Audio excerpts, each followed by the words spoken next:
Hello student,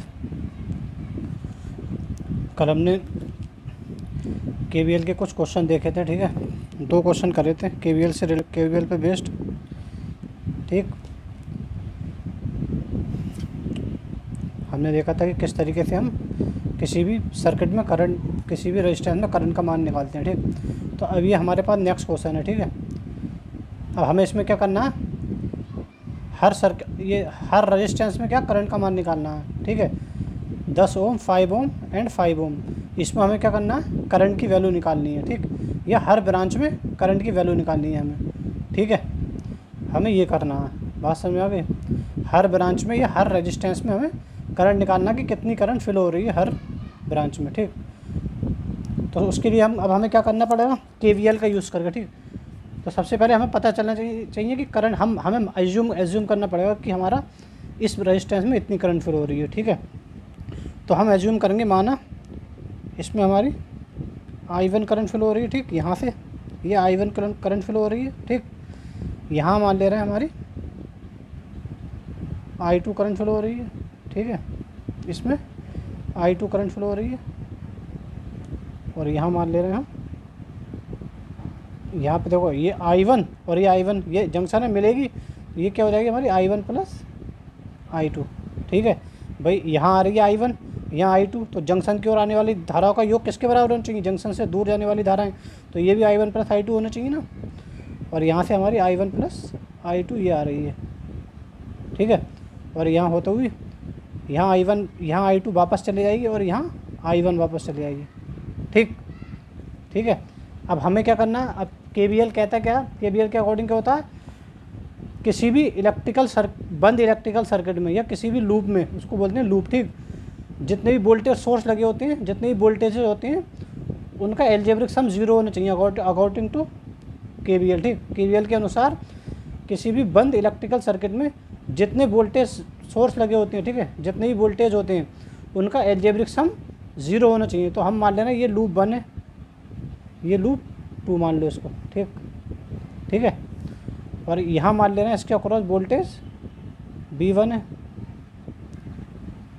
ठीक, इसके across मान लेना वोल्टेज V3 है, और इसके अक्रॉस मान लेना वोल्टेज ये यहाँ से लेके यहाँ तक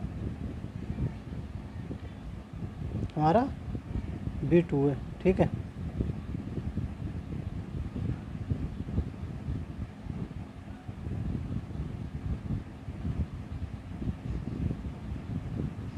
ठीक, ये हमारा V2 है। ठीक है,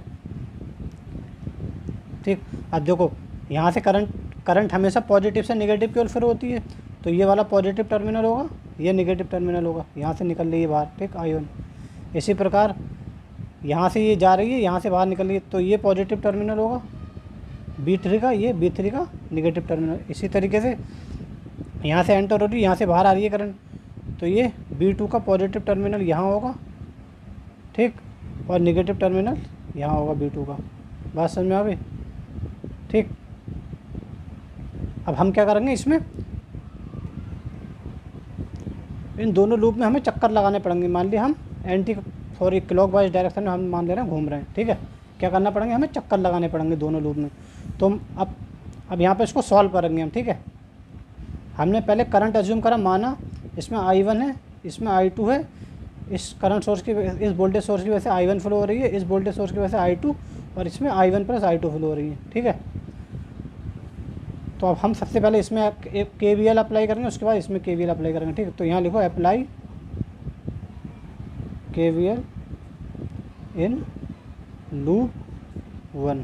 ठीक, तो अकॉर्डिंग टू KVL क्या होता है, किसी भी लूप में जितने भी वोल्टेज सोर्स लगे हैं उनका एल्जेब्रिक सम क्या होना चाहिए, 0 होना चाहिए। ठीक, तो हम इसमें घूमेंगे जब, ठीक, राउंड लगाएंगे, तो सारे वोल्टेज सोर्स को देखेंगे जो हमारे रास्ते में आ रहे हैं। ठीक, तो सबसे पहले ऐसे घूम रहे हैं, तो ये वाला आ रहा है, तो इसका नेगेटिव टर्मिनल हमारे रास्ते में आ रहा है, तो ये क्या लेंगे, माइनस का 50 वोल्ट।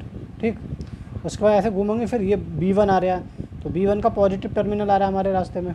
ठीक, सबसे पहले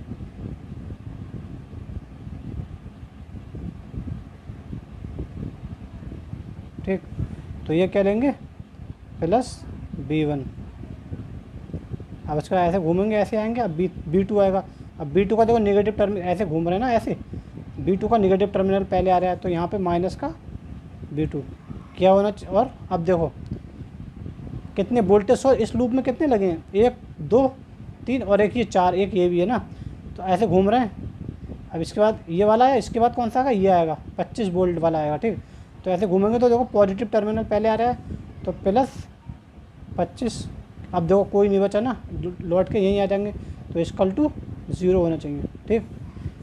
तो इसको सॉल्व करो, तो ये कितना हो जाएगा, -25 + B1 - B2 = 0। तो ये क्या हो जाएगा, B1, ठीक, ये -25 बचा और B1 - B2, तो B1 - B2 क्या होना चाहिए, 25। ये हो गया इक्वेशन 1, ठीक है।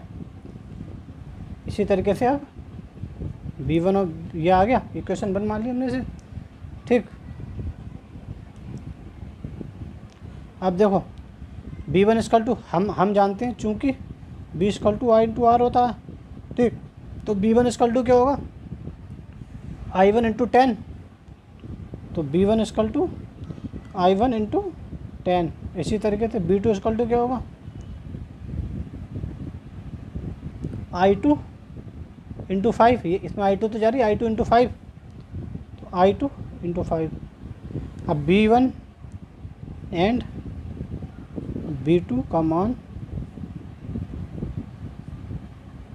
समीकरण 1 में रखने पर, ठीक है, समीकरण 1 में रखने पर, ठीक है। अब B1 की वैल्यू रखो इसमें, तो ये कितना हो जाएगा, 10I1 माइनस के 5I2 = 25। अब देखो यहाँ से 5 कॉमन ले लें, तो यहाँ क्या बचेगा, 2I1, 5 कॉमन ले लो, ठीक है, माइनस के I2, यहाँ से 5 कॉमन ले लिया, तो 2I1 बचा, यहाँ के माइनस के I2 बचेंगे = 25। तो ये क्या बचा, 2I1 माइनस के I2 = 5, ये कैंसिल हो जाएगा, ठीक। इसको इक्वेशन A मान लो, ठीक है। चलिए आगे देखते हैं। अब ये हो गया हमारा इक्वेशन, हम लूप 1 सॉल्व कर लिया। अब लूप सेकंड में KVL लगाएंगे, तो यहाँ लिखो apply KVL in loop second, ठीक है। अब KVL, अब यहाँ हम लूप सेकंड में चक्कर लगाएंगे, ठीक है, लूप सेकंड में चक्कर लगाएंगे। तो ऐसे घूम रहे हैं, तो सबसे पहले ये हमारे रास्ते में आ रहा है, ये वाला वोल्टेज सोर्स। भाई इस लूप में कितने वोल्टेज सोर्स लगे, एक ये, एक B2 और एक B3, 3 लगे हैं, इसमें 4 थे। तो सबसे पहले 25 आ रहा है, और 25 का भी नेगेटिव टर्मिनल पहले आ रहा है, तो माइनस का 25, ठीक, माइनस का 25, ठीक है। अब ऐसे घूम रहे हैं। अब देखो, अब B2 हमारे रास्ते में आ रहा है, और B2 का कौन सा टर्मिनल आ रहा है, देखो पॉजिटिव वाला, ठीक, ये तो है पॉजिटिव, ये तो रास्ते में पहले आ रहा है, तो +B2, ठीक। अब ऐसे घूमेंगे, अब B3 आएगा हमारे रास्ते में, B3 का भी पॉजिटिव, तो +B3 = 0, क्योंकि अब इसके बाद कोई नहीं आ रहा है, देखो 3 ही आए थे, 3 ही है, अब कुछ नहीं है, ठीक। अब दोबारा हम लौट के यहीं आ जाएंगे घूम के, ठीक है। तो ये आ गया, तो इसको हम ऐसे कर सकते हैं, B2 + B3 = 25, ठीक। इसको इक्वेशन सेकंड मान लो, ठीक है। अब देखो B2 और हम जानते हैं, चूँकि B = IR, तो B2 = क्या हो जाएगा, वही भाई B2 = क्या हो जाएगा, 5 × I2, यही तो हो जाएगा, इसमें I2 तो जा रही है, 5 × I2। इसी तरीके से B3 = क्या हो जाएगा, B3 = 5 × देखो इसमें I1 + I2, तो 5 × I1 + I2, ठीक है। अब B2 एंड B3 का मान समीकरण 2 में रखने पर, ठीक। तो B2 का मान कितना, 5i2 प्लस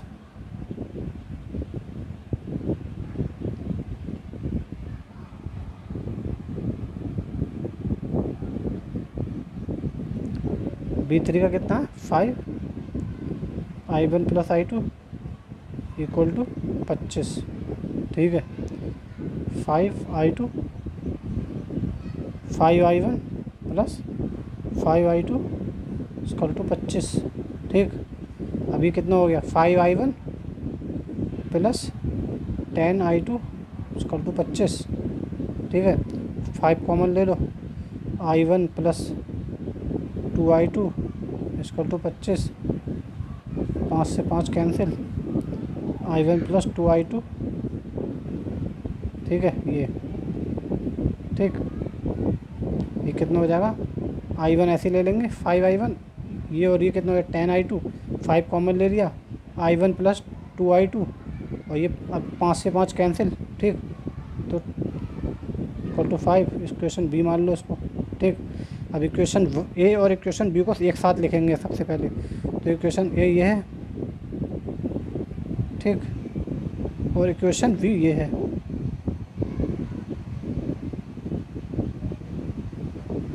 अब देखो इसको सॉल्व करने के लिए, देखो इसको सॉल्व करने के लिए हम क्या करें, इसमें 2 से मल्टीप्लाई कर दें इक्वेशन ए में, और इक्वेशन बी में भी हम 4 से मल्टीप्लाई कर दें। ठीक, बात समझ में आ गई, ये हो जाएगा। तो ये क्या हो जाएगा, 4i1 माइनस के 2i2 इक्वल टू 10। ठीक, और ये कितना हो जाएगा, 4i1 प्लस के 8i2 इक्वल टू 20। इसको घटाओ, ठीक है, इसको माइनस करना हमें, माइनस करोगे तो ये 0, ये कितने बचे माइनस, ये देखो ये माइनस हो गया। ठीक, और ये माइनस पहले से, तो ये कितना हो गया 10i2, समझ में आ रही है बात।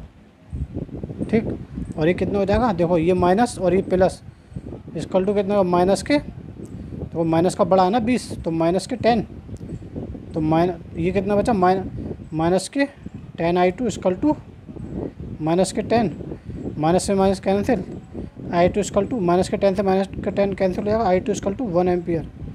बात समझ में आ गई, i2 इक्वल टू 1 एम्पियर। अब i2 का मान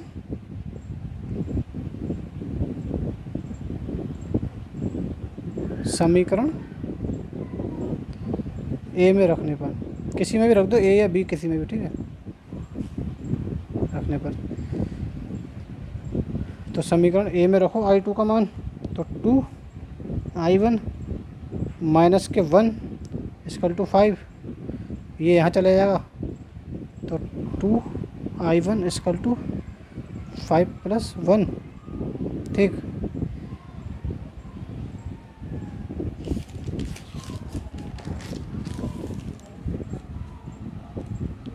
i1 इक्वल टू 6,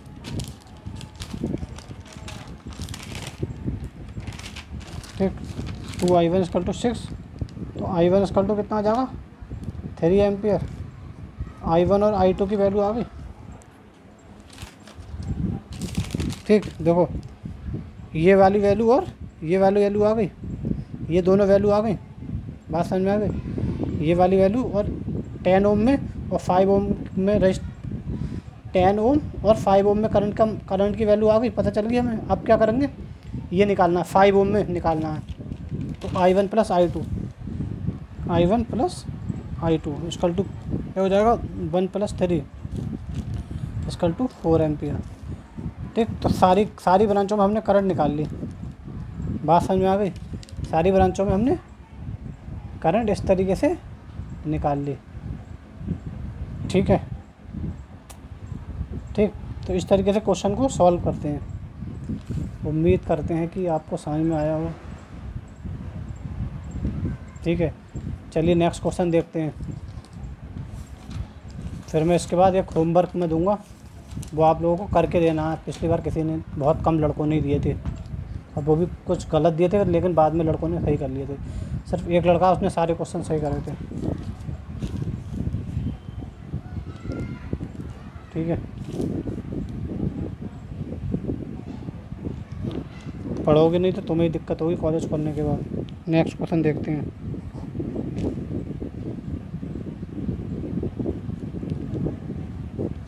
ये चीज़ अगर समझ में नहीं आई अभी किरचॉफ के नियम,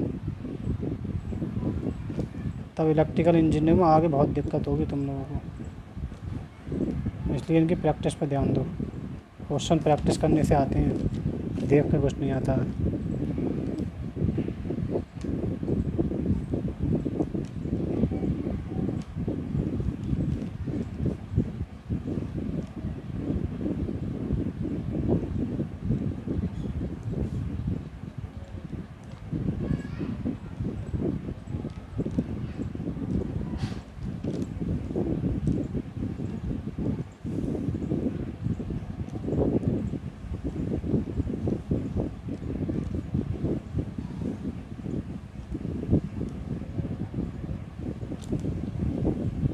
ठीक, ये क्वेश्चन है, ठीक है।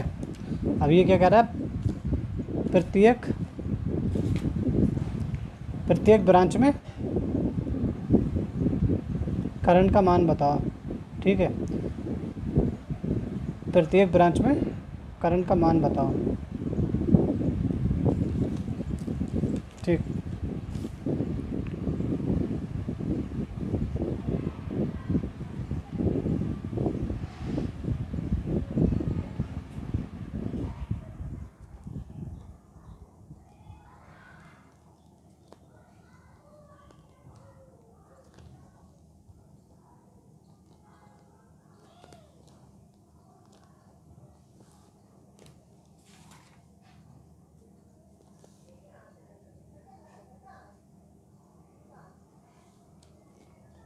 तो 1 किलो ओम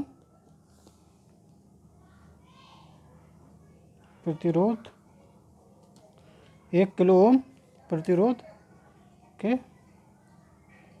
एक्रॉस वोल्टेज बताओ।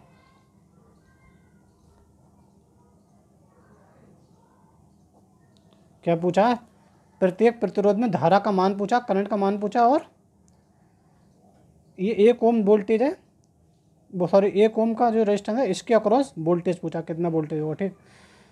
ठीक है, तो सबसे पहले हमें क्या करना है, इसमें करंट लेनी है। अब करंट अपने हिसाब से ले लो, ठीक, कैसे भी ले सकते हो, वो तुम्हारी मर्जी है।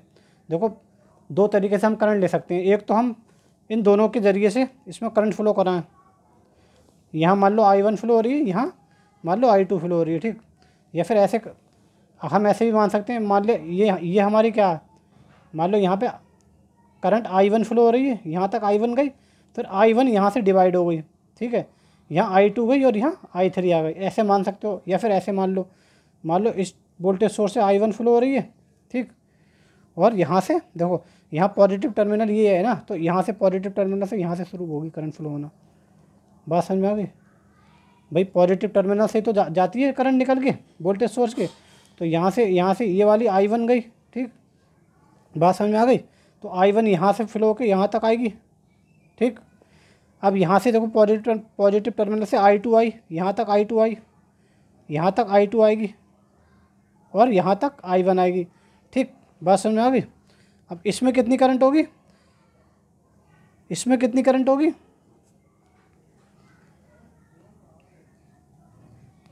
अब हमें क्या लगाना पड़ेगा,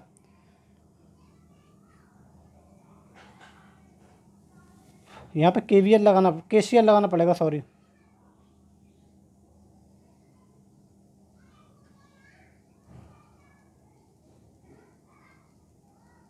ठीक, तो देखो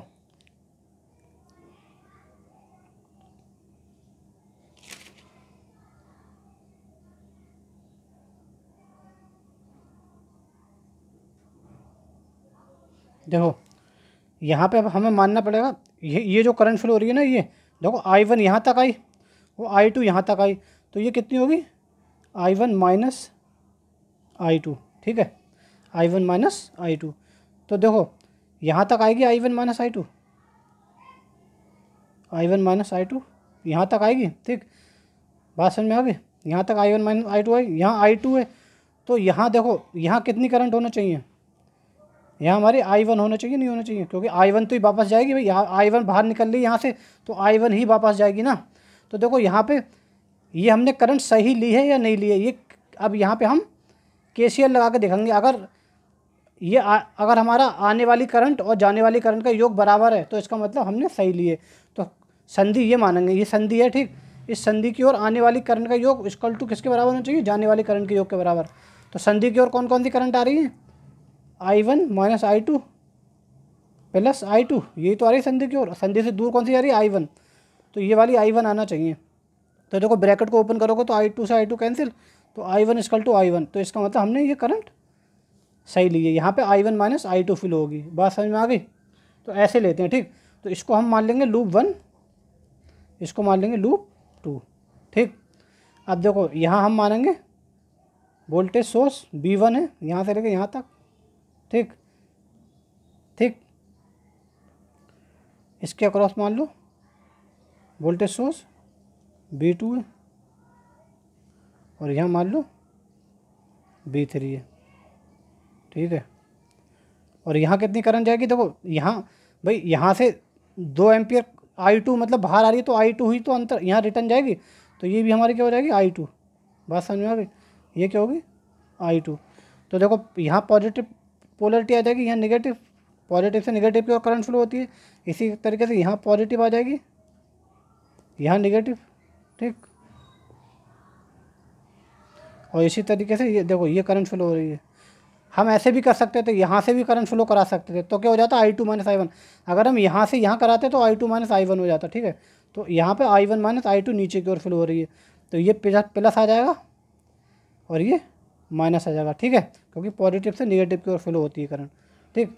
तो इसमें हमें KVL अप्लाई करना पड़ेगा इस पूरे सर्किट में, ठीक। तो चलो सबसे पहले लूप 1 में हम KVL अप्लाई करेंगे। तो अप्लाई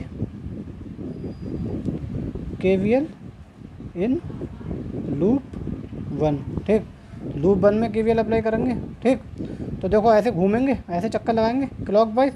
तो सबसे पहले 10 ओम का माइनस टर्मिनल हमारे पास आ रहा है, तो माइनस के 10। अब ऐसे घूमेंगे, अब क्या आ रहा है प्लस B1, ठीक। अब ऐसे एक चक्कर लगाएंगे, तो अब क्या आ रहा है, देखो प्लस का पहले आ रहा है प्लस B3 इक्वल टू, अब देखो कोई सा नहीं है, अब कोई सा नहीं है ना, दोबारा यहीं वापस आ गए, इक्वल टू 0, ठीक। तो B1 plus B2 equal to क्या सब कर सकते हैं 10, इसको इक्वेशन 1 मान लो। हमें मालूम है B इक्वल टू IR, तो B1 equal to 2 kilo ohm into I1, यहाँ किलो ओम में दिया, किलो ओम का मतलब 10 की पावर 3, ठीक। किलो का मतलब यह 1000, ठीक है। 2 किलो ओम इंटू I1। इसी तरीके से B3 इक्वल टू क्या हो जाएगा 1 kilo ohm into I1 minus I2, ठीक। तो 1 kilo ohm into I1 minus I2, ठीक है। ये B3 आ गई। अब B1 और B3 का मान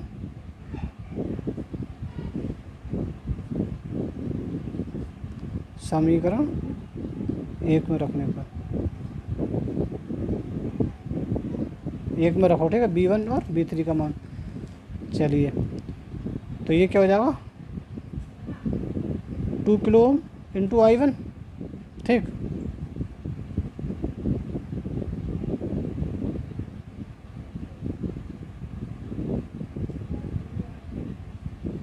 ठीक, प्लस 1 किलो ओम इंटू, तो ये इतना ही हो जाएगा I1 minus I2 equal to 10, ठीक है।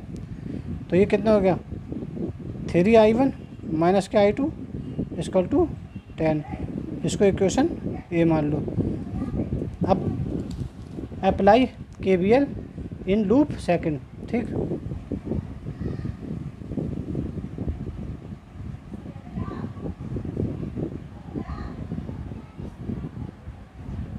ठीक, अब देखो इसमें अप्लाई करेंगे तो ऐसे घूम रहे हैं, तो सबसे पहले हमारे रास्ते में क्या आ रहा है B3, वो भी B3 का माइनस टर्मिनल, यही तो आ रहा है, तो माइनस का B3, ठीक। अब कौन सा आ रहा है B2 का पॉजिटिव टर्मिनल, पॉजिटिव B2। अब क्या आ रहा है अब लास्ट रह गया ये 2 वोल्ट का, तो माइनस का 2 वोल्ट, ठीक है, इक्वल टू 0 होना चाहिए।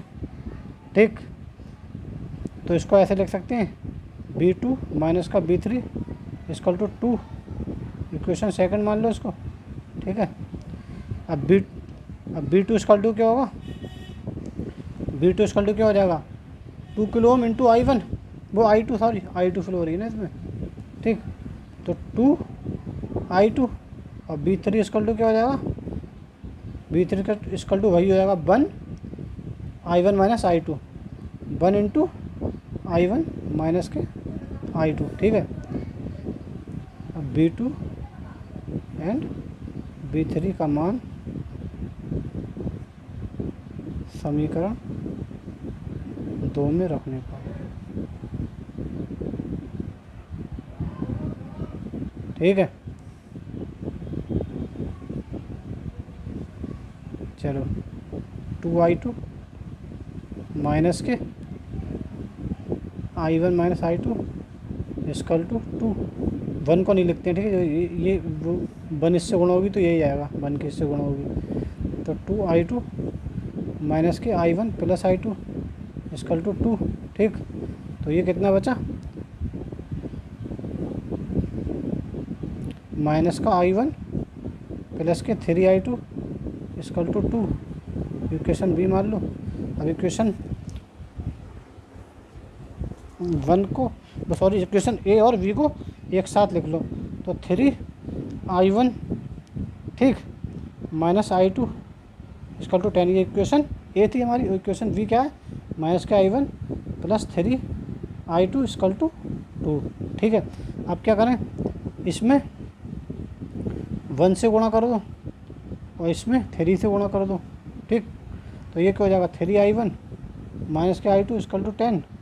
ठीक, और ये क्या हो जाएगा माइनस के 3I1 plus 3I2 equal to 6। ठीक है, यही तो हो जाएगा।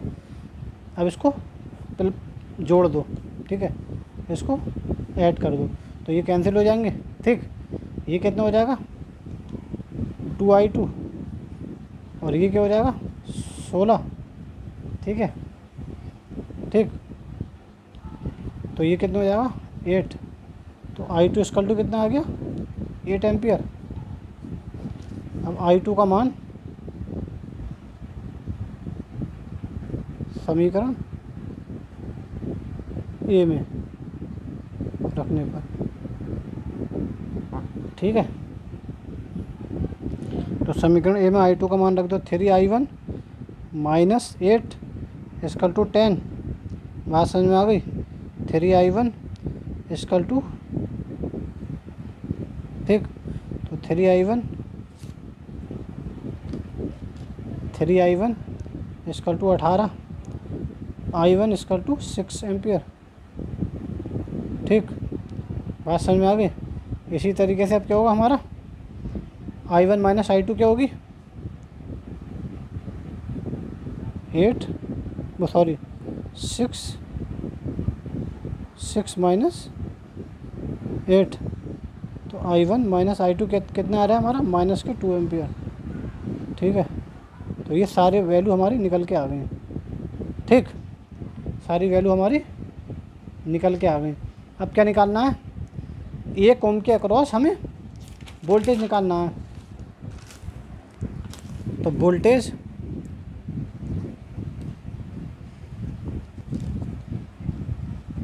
अक्रॉस 1 किलो ओम, तो कितना हो जाएगा V1 किलो ओम कितना हो जाएगा इक्वल टू, भाई इसमें फ्लो होने वाली करंट, इसमें कितनी करंट फ्लो हो रही है I1 माइनस I2, मतलब माइनस के 2 इंटू माइनस के 2 तो फ्लो हो रही है I1 माइनस I2 इंटू इसका रेजिस्टेंस B बराबर IR होता है। ठीक है, हम मालूम है B equal to I into R होता है। ठीक, इंटू 1 किलो ओम।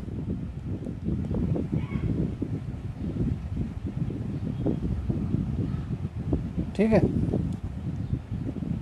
तो ये कितना आ गया माइनस के 2 वोल्ट। ठीक है, ठीक, तो ये क्वेश्चन थे कुछ हमारे, हमने कर लिए। ठीक है।